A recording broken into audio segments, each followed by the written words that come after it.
des démarches, en fait, c'est que j'essaie toujours d'amener la relation du robot de plus en plus proche de la personne et de plus en plus sensuelle, sensorielle.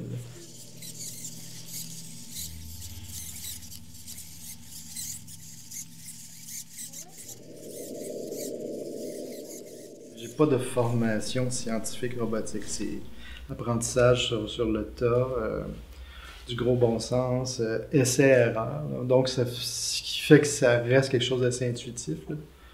J'essaie que ça transcende dans les machines, que ça vient pas d'une équation différentielle, le mouvement des robots, ce qui se passe, mais bien d'une approche naïve face à comment on comprend le phénomène machine.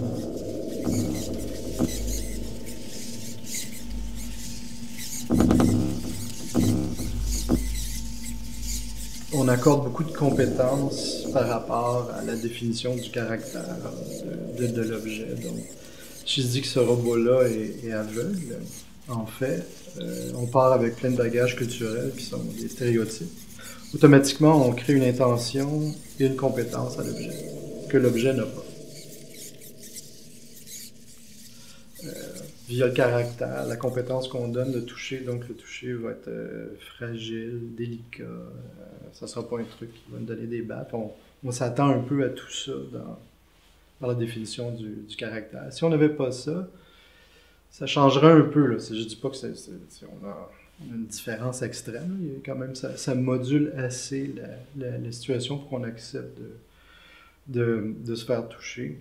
Mais par contre, indépendamment de ça, il y a peut-être des gens qui ne se rendent même pas compte du nom de la pièce quand ils s'installent.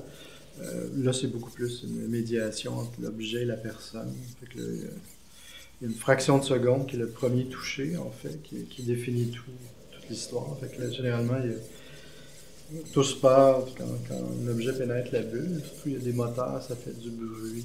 C'est pas dangereux, mais c'est achalant. On sent que c'est pas organique, que c'est mécanique.